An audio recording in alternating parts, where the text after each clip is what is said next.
मैं बहुत ही ज़्यादा सुंदर थी। जब मेरे चेहरे पर रोशनी पड़ी तो मुझे पता चला कि सुबह हो गई और उठने का वक्त हो गया। मुझे सुबह सुबह नींद नहीं खुलती थी, क्योंकि मुझे ऐसे ही उठकर बैठी हुई कदमों के नीचे से धरती निकल चुकी थी। मैं आसपास ऐसे देख रही थी जैसे मुझे किसी ने किडनैप कर लिया हो। वैसे थी तो मैं अपने ही घर में, लेकिन यह मेरा कमरा तो नहीं था और मुझे इस कमरे में बिल्कुल भी नहीं होना चाहिए था। मेरा पति मेरे बारे में क्या सोचता होगा कि मैं इस कमरे में क्या कर रही हूँ। अगर मेरे पति को पता चल जाता तो वह बहुत फसाद करता। लेकिन मैं यहाँ पर कैसे आई, किस वक्त आई, क्या मुझे किसी ने बेहोश किया था और मुझे उठाकर यहाँ लाया गया था, या मैं अपनी मर्जी से चलकर यहाँ आई थी। लेकिन मुझे इस कमरे में आने की क्या ज़रूरत थी। कोई भी बहू हो तो वह इस तरह से थोड़ी ना किसी और के कमरे में चली जाएगी। मैंने देखा, मैं तो कंबल ओढ़कर मज़े से सो रही थी, और फिर मैंने अपने बिस्तर की दूसरी तरफ देखा तो मेरे कदमों के नीचे से ज़मीन तो पहले ही निकल गई थी। अब तो मुझे ऐसा लगा जैसे सर के ऊपर से आसमान उड़ गया है, क्योंकि बिस्तर के ऊपर सिलवट पड़ी हुई थी। इसका मतलब यहाँ पर कोई मेरे साथ सोया था। अगर वह मेरा पति था तो वह इस वक्त कभी भी सो रहा होता, क्योंकि मुझे उसको सुबह उठाने के लिए 1 घंटे की मेहनत चाहिए होती थी। फिर उठाता था। फिर वह कौन था जो मेरे पास में यहाँ पर कैसे लेटा रहा, क्यों आया? मुझे कुछ भी याद क्यों नहीं आ रहा था। थोड़ी देर के बाद जो आदमी कमरे में आया और उसने मुझे पूरी कहानी सुनाई तो मैंने रोना शुरू कर दिया। उसने कहा, तुम्हें रोने की क्या बात है, मैं तो पहले दिन से ही तुम्हें अपना मानता हूँ। मेरा नाम पायल है। मेरी उम्र सिर्फ 17 साल थी। मेरी 7 बहनें थीं। मेरी शादी एक निहायत ही रिवाजाती ख़ानदान में हुई थी। मेरे पति को अपनी माँ से बहुत ज़्यादा मोहब्बत थी, और वो बिल्कुल उन्हीं लोगों में से था जो अपनी माँ के खिलाफ कोई लफ्ज़ नहीं सुनते। लेकिन मुझे ये बात पहले से ही बता दी गई थी। मेरे दिल में कोई सपना नहीं था। मेरी 2 बहनों की शादी भी इसी तरह के घराने में हुई थी। यहाँ पर तो यह तसल्ली थी कि घर में ज़्यादा लोग नहीं थे, सिर्फ एक सास और ससुर थे। मेरी बहनें मुझ पर रश्क कर रही थीं कि चलो तुम्हारे ससुराल में आबादी तो कम है। हम मासूम लड़कियां तंग जहान वाले घराने से होती हैं तो यही सोचकर खुश हो जाती हैं कि चलो शादी होगी, 4 दिन इज्जत मिलेगी, सब आगे पीछे फिरेंगे। वह देखते हैं ना सब लोग कि दुल्हन तो किसका मन से हाथ पकड़कर बिठाया जाता है। उसकी सास भी उसकी बलाएं लेती है, उसके ससुर भी, और शुरू के दिनों में पति भी उससे बहुत प्रेम करता है। वह जो कहती है मान लेते हैं। वह उठकर पानी पीने लगती है तो उसे कहते हैं, दुल्हन रानी तुम क्यों उठती हो, हम तुम्हें पानी पिला देते हैं। कोई भी बात करती है तो उसका जवाब मुस्कुराकर मिलता है, और इसीलिए हम लड़कियां यह सोचती हैं कि जब हमारी शादी होगी तो हमें भी किसी रानी की तरह ट्रीट किया जाएगा। कुछ शो की ही सही, पर हमारी ज़िंदगी में खुशी होगी। कपड़े मिलेंगे, साड़ियाँ मिलेंगी, गहने मिलेंगे, और एक पति भी मिलेगा जो सारी बातें सुनेगा, नाज नहीं उठाएगा। अगर नाराज़ हो जाएंगे तो फ़ौरन कहेगा, क्या बात है मेरी जान, क्यों उदास हो? मुझे बताओ, क्या तुम्हें किसी ने कुछ कहा है? बस यही छोटी छोटी खुशियाँ होती हैं। मेरे साथ भी यही हुआ। शादी के 1 हफ्ते तक मेरी बहुत इज्जत हुई, जिसके बाद वहाँ वही होने लगा जो होना था। सास कहने लगी कि तुम चलती कैसे हो, बोलती कैसे हो, तो खाना कैसे बनाती हो, तुम काम कैसे करती हो, तुम्हें तो खाना बनाना नहीं आता है। उन्होंने मुझे हर तरह से झीझ करना शुरू कर दिया। मेरे ससुर भी उनका साथ देते और उनकी हाँ में हाँ मिलाते हैं, क्योंकि मेरे ससुर और सास दोनों ही अभी तक काफ़ी जवान थे। उनकी शादी बहुत कम उम्र में हुई थी। मेरी उम्र 17 साल थी, मेरे पति की 18 साल थी, और मेरे सास ससुर शायद 40 या 42 साल के थे। लेकिन उनकी सोच बिल्कुल ही रिवाजाती थी। अगर उनकी उम्र कम थी तो फिर उनको हमारा दर्द तो समझना चाहिए था ना। लेकिन उनकी उम्र कम होने का कोई फ़ायदा नहीं था, क्योंकि हरकतें उनकी बिल्कुल ऐसी ही थीं जैसे 60 और 70 साल के सास ससुर की होती हैं। हमारे लिए मापदंड बना रखे थे, लेकिन अपने लिए उनके कोई वसूल नहीं थे। मैंने एक बात नोट की थी कि मेरी सास मेरे ससुर को अपनी मुट्ठी में लिए हुए थी। लेकिन अगर यही काम मैं करती तो शायद उनको बहुत बुरा लगता। पर मैं ये काम कैसे करती? मुझे तो पता ही नहीं था कि ये कैसे करते हैं। हमने तो अपने घर में ऐसी माँ देखी थी जिसने सारी ज़िंदगी पिताजी की गुलामी की थी। हमें क्या पता कैसे जवाब देते हैं, कैसे बोलते हैं। हमारी माँ जैसी थी, उसने हमें भी वही तालीम दी। यही कहा कि पति परमेश्वर होता है, जो भी बात कही चुपचाप सुन लो, उसके आगे ज़ुबान चलाने की ज़रूरत नहीं है। मुझे मेरी माँ ने कहा था कि तेरी सास बड़ी जवान है, तेरा एहसास करेगी। लेकिन वह ये बात शायद खुद भूल गई थी कि ऐसा नहीं होता। मुझे लगता था कि वह लोग कभी जवान थे ही नहीं। कहते हैं कि घर में सिर्फ सास ही होती है, लेकिन मेरे साथ तो परेशानी यह था कि मेरे ससुर भी कम नहीं थे। मैं सोचती थी कि मेरे घर में तो 2 सास हैं, दोनों मिलकर मेरा खून पीती रहती थीं। मेरे पति का काम तो ऐसा था कि वह ज़्यादा देर घर पर नहीं होता था। घर आता और मैं उससे कोई बात कर देती तो मुझे बुरी बातें सुनाता था कि मैं पहले अपने काम से थक कर आया हूँ और यहाँ पर तुम्हारे ड्रामे ख़त्म नहीं हो रहे हैं। मैं तो उससे यह सोचकर बात करती थी कि वह मेरा पति है। अगर मैं उससे बात नहीं करूँगी तो किससे करूँगी? लेकिन जब भी मैं उससे अपने दिल की बात करती थी, हमारा झगड़ा हो जाता था। वह कहते थे कि तुम मुझसे कुछ छुपा रही हो। मुझे यह बात बहुत बुरी लगती थी। यह तो वही बात हो गई थी कि मैं कुछ बोल ही नहीं सकती थी। कुछ भी बोलती तो वह उल्टा ही समझता था। मुझे ऐसा लगता था कि वह काम के दबाव में है, और जब भी वह मोबाइल से आता है तो उसका मूड खराब होता है।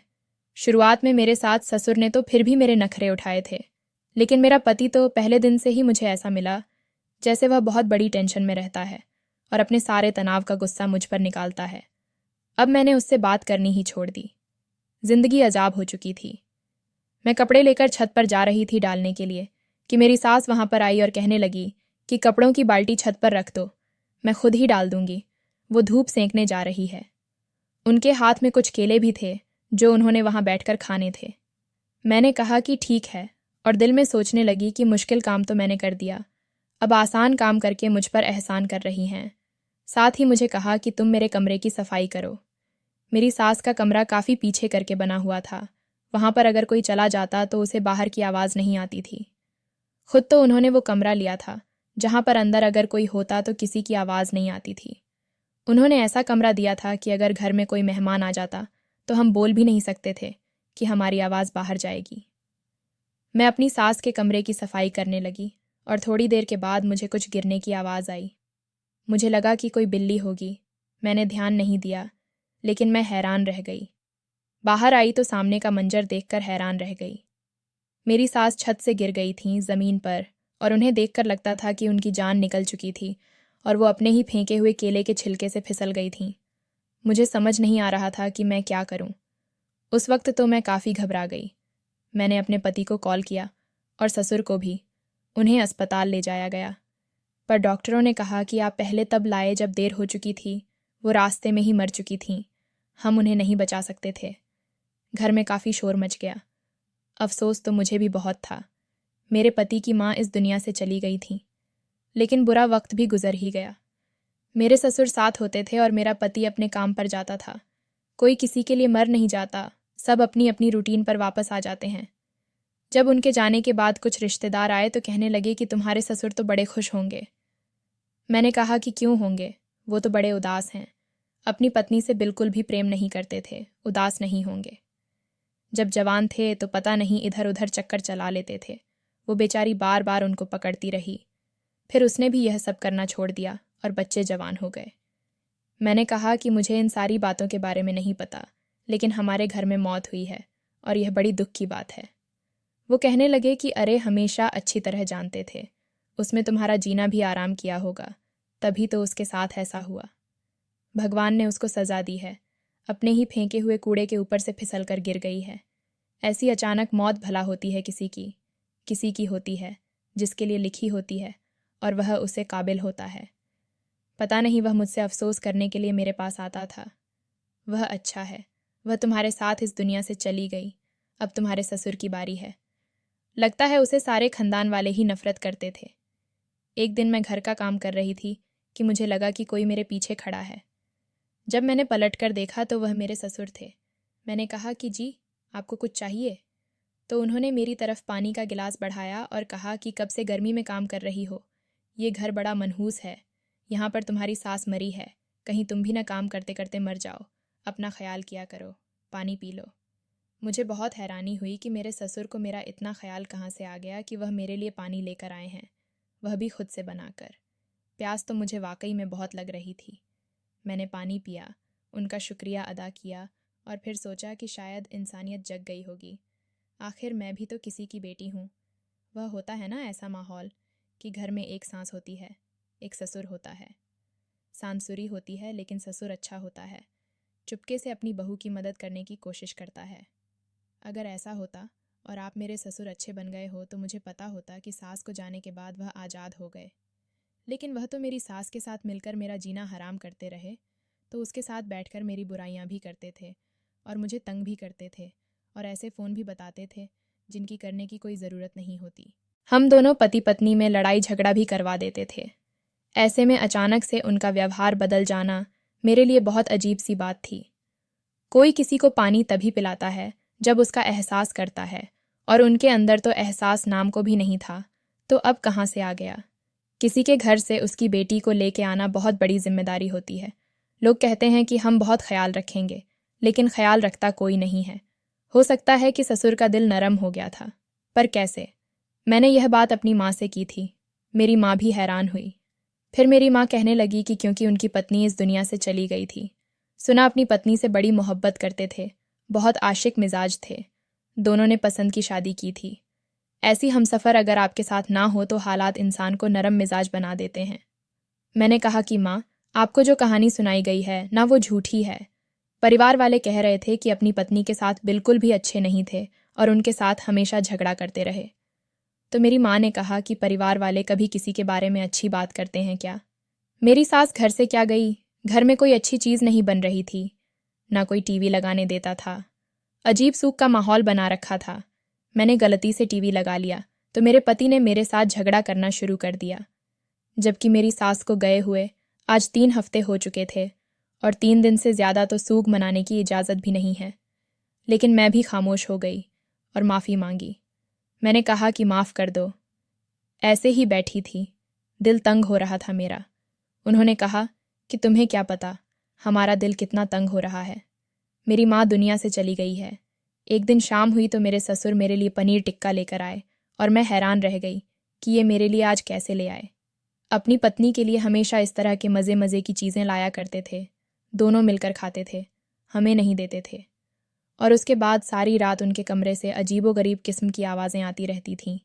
हंसी मजाक करते थे, हंसते थे, फिल्में देखते थे। मैंने कहा कि आपको अपनी पत्नी की याद आ रही है, इसलिए आप उनकी पसंद की चीज़ लेकर आए हैं। मुझे लगा कि उसको भोग लगाते होंगे, ऐसे भगवान का प्रसाद बना देते होंगे, क्योंकि कहते हैं कि अगर कोई इस दुनिया से चला जाए तो उसकी पसंद की चीज़ जब भोग लगाने से वह चीज़ उसे तक पहुंच जाती है। इसलिए मैंने उनसे पूछा, क्योंकि वह मेरी सास की पसंद की चीज़ें ही लेकर आ रहे थे। उनको ही पनीर टिक्का सबसे ज़्यादा पसंद था और वह हमेशा खाया करती थी।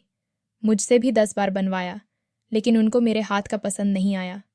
वो कहती थी कि जो मज़ा बाहर के खाने में है वह तेरे हाथ में कैसे आ सकता है। मेरे ससुर ने कहा कि तुम कहाँ खो गई, तो मैंने कहा कि तुमने अच्छी चीज़ नहीं खाई है। अपने पति को बताने की ज़रूरत नहीं है, उसके आने से पहले ही खा लेना। मैंने कहा कि नहीं, ऐसे तो बुरा लगता है, उनको पता चल गया तो। 2 वह कहने लगे कि उसे कुछ पता नहीं चलेगा, उसे अजीब वस्तुओं में फेंक दो, और वैसे भी उसे तुम्हारी कोई परवाह नहीं है। बात सही थी, मेरे पति को मेरी कोई परवाह नहीं थी। मैंने अच्छा खाया और उसके बाद अचानक इतनी गहरी नींद आ गई कि मैं सो गई। लेकिन फिर जो हुआ उसे देखकर मेरे पैरों तले से ज़मीन निकल गई। मैं अपने कमरे में सो रही थी, लेकिन उठी तो अपने ससुर के कमरे से थी। जब मैं सोकर बाहर आई तो मेरे पति भी बाहर खड़े थे। उन्होंने कहा, तुम क्या कर रही थी? मैंने कहा, मैं अपने कमरे में सो रही थी और आप आने से पहले ही सो गई थी। उन्होंने कहा, मैं कमरे में आया तो तुम सो रही थी, फिर रात को उठकर वहाँ कैसे चली गई? मैंने कहा कि मुझे तो नहीं पता, मैं किस समय वहाँ गई, ऐसा कैसे हो सकता है? मेरे पति ने कहा कि अजीबोगरीब हरकतें मत करो, जो कुछ होता है वह इंसान के करने से होता है, खुद ब खुद कुछ नहीं होता। मेरे ससुर ने कहा कि जब मैं सुबह उठा तो यह कमरे में सो रही थी। मैं तो चुपचाप बाहर आ गया, लेकिन पता नहीं क्या मामला है। कोई बात नहीं, बच्ची है, बेचारी, गलती हो गई होगी, इसे डांट क्यों रहे हो? उन्होंने मेरे पति को चुप करवा दिया और मेरे पति ने भी कहा कि ठीक है, आगे से इस तरह की गलती न करना। पूरा दिन मैं सोचती रही कि मैंने अपने कमरे में सोया था, फिर ससुर के कमरे से क्यों उठी? ये सब क्या हो रहा था? हम लोग ज़्यादा पढ़े लिखे नहीं थे, हमें इन बातों का पता नहीं था। आजकल घर में काफ़ी मेहमान आ रहे थे, सास के अफसोस के लिए। कुछ मेहमान रात भी रहकर जाते थे। उस दिन भी घर में मेहमान थे और यही हरकत हो गई कि मैं अपने कमरे में सोई और उठी ससुर के कमरे से। अब तो मेहमान भी इस बात पर हंसने लगे। उन्होंने कहा कि यह किस तरह की लड़की है जिसे किसी बात की परवाह नहीं, लिहाज भी नहीं है। ये तो आप इसे अपनी बेटी मानते हैं, लेकिन अगर कोई और होता तो 1000 बातें करता। मेरे पति ने मुझे बहुत डांटा और फिर कहा कि क्या तमाशा लगा रखा है तुमने, क्यों बार बार मेरे पिता के कमरे में जाती हो। मैंने कहा कि आप किस तरह की बातें कर रहे हैं, आपके पिता के कमरे में मैं क्यों जाऊंगी, मुझे वहां जाकर क्या मिलेगा, मैं तो अपने कमरे में ही सो रही थी। वह कहने लगे कि कहीं ऐसा तो नहीं कि तुम्हें वहां कोई रखकर भूल जाता है, क्या तुम्हें पता नहीं चलता कि तुम कब उठकर जाती हो, ऐसा कैसे होता है। पहले ऐसा नहीं हो रहा था, अब अचानक ये सब कैसे होने लगा। बेवकूफ़ बना रही हो, मुझे उल्लू बना रही हो। मैंने कहा कि मुझे खुद नहीं पता, आप मेरी शक्ल देखकर नहीं लग रहा कि मैं झूठ बोल रही हूँ या सच। मुझे तो आपकी शक्ल देखकर कुछ नहीं लग रहा है, जो सच होगा वही मानूंगी। और अगर मुझे पता चला कि तुम मुझे धोखा देने की कोशिश कर रही हो तो फिर मुझसे बुरा कोई नहीं होगा। मेरे पति ने तो अजीब हालात बना रखे थे। वह न तो शेव करते थे, न मेरी किसी ज़रूरत का ख्याल रखते थे, न मेरे पास आते थे। मेरी किसी बात की उन्हें परवाह नहीं थी, बस मान के गम में अजीब सी हालत में आ गए थे। लोगों की माँ मर जाती है, माँ बाप बड़े होते हैं, हमसे पहले इस दुनिया से चले जाते हैं, लेकिन भगवान ये तो नहीं कहता कि मरे हुए लोगों के साथ मरो, दुनियादारी तो निभानी पड़ती है। जिंदगी का निज़ाम चलता रहता था, लेकिन मेरे पति को कोई परवाह नहीं थी। उन्होंने मेरे करीब आना भी छोड़ दिया था। हमारे बीच में पति पत्नी वाला कोई संबंध नहीं था। मुझे यह बात अजीब नहीं लगती थी, क्योंकि मेरे पति गरीब जाने का दिल नहीं करता था। वह हमेशा अपनी मन की बातों के लिए परेशान रहता था और इससे पहले अपनी मन की बातें सुन सुनकर मुझसे झगड़ा करता था। उसने तो मुझ में हाथ भी उठाया था, लेकिन मैंने फिर भी यह सब सह लिया, यह सोचकर कि मुझे अपना घर बचाना है। मैं अपनी बहनों में सबसे छोटी थी। वे लोग भी किसी तरह अपने घर में गुजार कर रही थीं। मुझे भी करना था, अपनी मर्जी से सही, जैसे भी रह रही थी, लेकिन रह तो रही थी। मैंने कभी कोई शिकायत नहीं की। अगर किसी ने मुझसे बात की तो वह कहता था, मुझसे बातें नहीं किया करो। मैंने तो तब से ही उससे बात करना छोड़ दिया था, लेकिन उसे बात का एहसास नहीं हुआ था।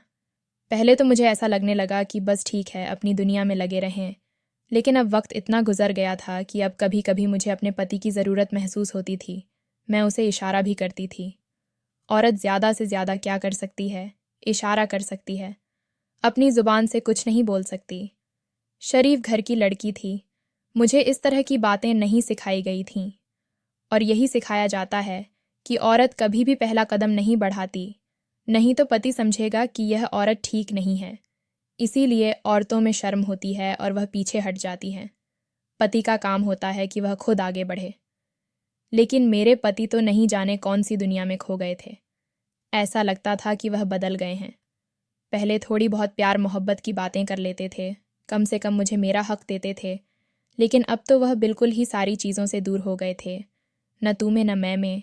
ऐसे में मेरे ससुर अगर मेरा थोड़ा सा भी ख्याल रखते थे तो मुझे बहुत ज़्यादा महसूस होता था। मेहमानों के सामने भी मेरी इज्जत अफजाई हो गई थी। लोगों ने भी बहुत बातें बनाई कि यह लड़की पागल है। मेरे ससुर हमेशा मेरे लिए कोई ना कोई खाने पीने की चीज़ ले आते थे, और जिस दिन भी मैं वह चीज़ खाती मुझे बहुत ज़्यादा नींद आ जाती थी।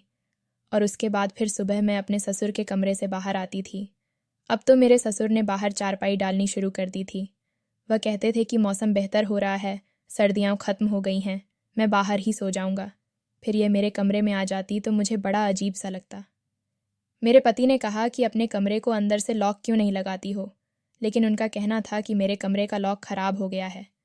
फिर मेरे पति ने किसी से पूछा तो उसने कहा कि लगता है तुम्हारी पत्नी को नींद में चलने की बीमारी है। लेकिन यह बीमारी मुझे कब हो गई? मुझे तो ये बीमारी कभी नहीं थी।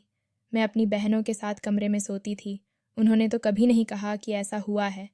जब किसी इंसान को ये बीमारी होती है तो उसे खुद पता नहीं होता कि उसके साथ क्या हो रहा है। वह नींद में चलकर कहीं भी चला जाता है, लेकिन उसके आसपास के लोगों को तो पता चलता है। मुझे तो आज तक किसी ने यह बात नहीं बताई थी। मेरे पति ने कहा कि तुम कुछ दिन अपने घर चली जाओ, अपने माँ बाप के घर रह आओ और तुम्हारा मूड ठीक हो जाएगा। मैं अपने माँ बाप के घर चली गई तो मैंने अपनी बहनों से पूछा कि क्या मैं रात को नींद में चलती थी। तो उन्होंने कहा कि नहीं, तुम क्यों रात को नींद में चलोगी? तुम तो एक बार सोती हो तो सुबह ही जागती हो। बल्कि मेरी एक बहन बहुत अच्छी थी। वह पूजा करने के लिए भी उठती थी और मेरी दूसरी बहन को आदत थी कि वह बार बार बाथरूम जाने के लिए जाती थी और हम सब बहनों की नींद कच्ची थी। बल्कि मुझे सब कहते थे कि एक बार सो जाती है तो ऐसा सो जाती है कि उसकी आंख नहीं खुलती है। उन्होंने कहा कि ऐसा कुछ नहीं है। मैं हैरान रह गई कि यह बीमारी मुझे अपने घर में क्यों नहीं होती और अपने घर में ही क्यों होती है। अगर यह बीमारी मुझे होती तो फिर यहाँ भी होती। मैं 5 रातों तक वहाँ रही, लेकिन 5 रातों में से एक रात भी नहीं उठी। मैंने जाकर यह बात अपने पति को बताई तो मेरे पति ने उल्टी बात कर दी। उन्होंने कहा कि फिर तुम ही बताओ कि यह सब कुछ क्या है। तुम कोई चक्कर चला रही हो, मुझे क्या पता। मेरे पति को तो मेरी कोई परवाह ही नहीं थी। अब तो उसने मुझ पर इल्ज़ाम लगाना शुरू कर दिया। मैं गुस्से में सोचने लगी कि अच्छा था मैं कोई चक्कर चला लेती, क्योंकि इल्ज़ाम तो मुझ पर लग गया है। लेकिन मैं ऐसा नहीं कर सकती थी। मैं इस तरह की इंसान नहीं थी। दिन इसी तरह गुजरते रहे। मैंने अपने पति को भी उसकी हाल पर छोड़ दिया। मैं तो यही सोचती थी कि इस आदमी ने शादी क्यों की है, उसकी शादी करने की क्या ज़रूरत थी। अगर उसे अपनी पत्नी का कोई ख्याल ही नहीं था, न उसकी ज़रूरतों का ख्याल था, न उसके खाने पीने का ख्याल था, न उसे प्रेम करने का वक्त था। उसने कुछ ऐसा मेरी तरफ देखना भी छोड़ दिया था। बस जब झगड़ा लड़ा होता था तो मेरे सामने आकर खड़ा हो जाता था। उसके लिए उसके पास वक्त होता था। मेरे ससुर मेरा बहुत ख्याल रखते थे और अब मुझे उनका ख्याल करना अच्छा लगने लगा था। हम घर में 7 बहनें थीं। बाबा ने कभी किसी एक बहन पर ज़्यादा ध्यान नहीं दिया कि उसे बहुत प्यार दिया हो, लेकिन अब मेरे ससुर मेरा बहुत ख्याल रख रहे थे तो मुझे अच्छा लग रहा था। जाहिर है वह मेरे पिता की जगह थे। कभी मेरे लिए कोई खाने पीने की चीज़ ले आते, कभी कहते कि बेटी ज़्यादा काम न किया करो, थोड़ी देर बैठ जाओ। कभी खुद चाय बनाते और कहते कि आओ मिलकर चाय पीते हैं। 4 मुझे लगने लगा था कि मेरे ससुर के साथ मेरी अच्छी दोस्ती हो गई है, क्योंकि दोस्ती हर रिश्ते के साथ जुड़ी होती है और हम कहीं ना कहीं हर रिश्ते में अच्छा दोस्त तलाशने लगते हैं। मुझे भी लगता था कि शायद मेरे ससुर मेरे लिए एक अच्छे दोस्त बन गए हैं और इसमें भी बुरी बात नहीं थी। एक दिन मैंने उनसे पूछ लिया कि जब मेरी माँ जिंदा थी तो आप मेरे साथ इतने अच्छे तरीके से बात नहीं करते थे। उन्होंने कहा कि मैं तो पहले दिन से ही मानता था कि किसी की बेटी को लेकर आओ तो उसके साथ अच्छा सलूक करो, लेकिन मेरी पत्नी बहुत जालिम औरत थी। उसे पसंद नहीं था कि मैं तुम्हें ज़्यादा मोहब्बत दूं या तुम्हारे लिए कोई चीज़ ले आऊं। वह मुझसे कहती थी कि तुम बुरी तरह की जालिम सास हो जाओगी और वह इस बात पर मुझसे झगड़ती थी। मेरी माँ ने बहुत जुल्म सहा था और वह मेरे साथ इसी वजह से बहस करती थी। जब मेरी माँ इस दुनिया से चली गई तब जाकर उसे शांति मिली। मेरी माँ ने बहुत जुल्म सहा और इंसान ऐसा ही होता है, अगर वह जुल्म सहता है तो खुद भी जालिम बन जाता है। लेकिन तुम बहुत अच्छी लड़की हो और मैं हमेशा तुम्हारा ख्याल रखूँगा। मैं तुम्हारे पति को भी समझाऊँगा। मुझे पता है कि उसका रवैया तुम्हारे साथ ठीक नहीं है। मेरी आंखों में आंसू आ गए और मैं रोने लगी। अपने घर वालों से मैंने कभी यह बात नहीं बताई कि मेरी ज़िंदगी में क्या समस्याएं चल रही हैं। उन्होंने ही कहा था कि अपने ससुराल की बातें हमें मत बताना, छोटी मोटी बातें होती रहती हैं और अपना घर बसाने के लिए काफ़ी कुछ सहना पड़ता है। मेरे ससुर ने मुझे तसल्ली दी और मेरे सिर पर हाथ रख कर कहा कि पागल मत रो, मैं हूं ना यहाँ। मैं तुम्हारे पति को भी समझाऊंगा और तुम्हारा भी बहुत ख्याल रखूंगा। परेशान होने की ज़रूरत नहीं है। अब मैं भी अपने ससुर का बहुत ख्याल रखने लगी थी। उनके लिए खाने पीने की चीज़ें बनाती थी और चाय बनाकर घंटों उनके साथ बैठकर बातें करती थी। मेरे पति घर आए और कहने लगे कि पति घर आया है, ससुर से फुर्सत मिल जाए तो पति को भी देख लो। मैंने कहा कि आप किस तरह की बातें कर रहे हैं, तंज क्यों कर रहे हैं? आप खुश होना चाहिए कि मैं आपके पिता की सेवा कर रही हूँ। उन्होंने कहा कि ठीक है, थोड़ी सेवा मेरी भी कर लो। दिन इसी तरह गुजरने लगे और मैं बहुत परेशान थी। मेरे ससुर का रवैया मेरे पति का होना चाहिए था और मेरे पति का रवैया मेरे ससुर का होना चाहिए था, लेकिन यहाँ उलटी गंगा बह रही थी। एक दिन जब मैं घर के काम कर रही थी, मेरी तबीयत अचानक बहुत ख़राब हो गई और मैं बेहोश हो गई। जब मुझे होश आया तो हमारी एक रिश्तेदार मेरे सिर पर बैठी थी और कह रही थी कि बधाई हो, ये खुशी की बात है क्योंकि मैं माँ बनने वाली हूँ। मेरे पति घर पर नहीं थे, लेकिन मेरे ससुर बहुत खुश थे, बहुत खुशी मना रहे थे। मैं भी सोचने लगी कि जब पति आएगा तो उसे खुशखबरी सुनाऊंगी, वह भी बहुत खुश हो जाएगा। उस महिला ने कहा कि बेटा, अब सब कुछ ठीक हो जाएगा। और अगर भगवान ने तुम्हें बेटी दी तो उसका नाम अपनी सास के नाम पर रखना, उसकी कमी भी पूरी हो जाएगी। ऐसा करने का मेरा कोई इरादा नहीं था, लेकिन फ़िलहाल मैं अपनी खुशी में बहुत खुश थी। मेरे ससुर ने मिठाई मंगवाई, सबका मुंह मीठा करवाया। वह हमारी रिश्तेदार थी और मोहल्ले में भी मिठाई बांटी। रात को मेरे पति घर आए और उन्हें पता चला कि मिठाई क्यों बांटी गई है। उन्होंने कहा कि क्या खुशी की खबर है। कोई अच्छी खबर नहीं है, मेरी नौकरी भी खतरे में है। आप लोगों को क्या खुशी है कि मिठाई बांट रहे हैं? मेरे ससुर ने पति को बताया कि अब तुम्हें परवाह करने की ज़रूरत नहीं है, क्योंकि अब तो तुम्हारे सारे मसले हल हो जाएंगे, क्योंकि तुम पिता बनने वाले हो। मुझे लगा कि मेरे पति का कोई न कोई प्रतिक्रिया तो होगी, लेकिन वह चुप हो गया और अपने कमरे में चला गया। मेरे ससुर भी हैरान रह गए। जब मैं कमरे में गई तो मैंने पूछा कि आपको खुशी नहीं हुई? उन्होंने कहा कि यह क्या मजाक है, ऐसी कोई बात नहीं है, आप लोग मजाक कर रहे हैं। मैंने कहा कि यह मजाक नहीं है, क्योंकि मैं अभी डॉक्टर से सारी बातें पूछ कर आई हूँ। आप किस तरह की बातें कर रहे हैं? मेरे पति ने कहा कि यह मजाक ही हो सकता है। मेरे पति की शक्ल से लग रहा था कि वह बिल्कुल ही मुंह मोड़ रहा था, लेकिन वह यह कैसे कह सकता था कि यह बच्चा उसका नहीं है? अगर इसका नहीं था तो फिर किसका था? उसे यही समय मिला था मजाक करने के लिए। मैंने यह बात अपने ससुर को बताई तो उन्होंने एक अजीब बात कही। उन्होंने कहा कि अपने पति को छोड़ो और अपनी खुशी में खुश रहो, मैं हूं ना तुम्हारे साथ। लेकिन वह ऐसी बात कैसे कर सकते थे? मैं अपने पति को इस मुद्दे पर कैसे छोड़ सकती थी? उसके रवैये से कैसे बेपरवाह हो सकती थी? उस दिन मेरा मूड बहुत खराब था। मेरे ससुर ने मेरे लिए कुछ खाने को लाया, लेकिन मैंने नहीं खाया और सो गई। अब तो 5 मिनट भी नहीं हुए थे कि कुछ ऐसा हुआ कि मैं हैरान रह गई। मैंने महसूस किया कि मेरे ससुर मुझे उठाकर अपने कमरे में ले जाना चाहते थे। शायद वह सोच रहे थे कि मैं बेहोश हूँ। मैंने शोर मचा दिया। मेरे पति भी जाग गए और उन्होंने भी मंजर देख लिया। मेरे ससुर घबरा गए और फिर जो कहानी सामने आई वह न सहन करने योग्य थी। मेरे ससुर जब मेरे लिए कोई खाने की चीज़ लाते थे तो उसमें नींद की दवाई मिला देते थे, जिसे खाकर मैं बेहोश हो जाती थी और वे मुझे उठाकर अपने कमरे में ले जाते थे। ये बच्चा भी उनका था। इसके साथ ही मेरे पति के कान भरते थे मेरे खिलाफ। तभी वह मुझसे दूर हो गया था। मैं तो हैरान रह गई। मेरे पैरों तले से ज़मीन निकल गई। पति भी हैरान रह गया। ससुर को पुलिस के हवाले कर दिया। शुक्र है कि पति ने मेरा साथ दिया और मुझे संभाला। पर जो भी हुआ था बहुत बुरा था। मैं मर जाना चाहती थी। ससुर जेल से निकले तो कभी घर नहीं आए। अब मेरे पति का रवैया मेरे साथ ठीक है, पर अब ज़िंदगी जैसी नहीं लगती।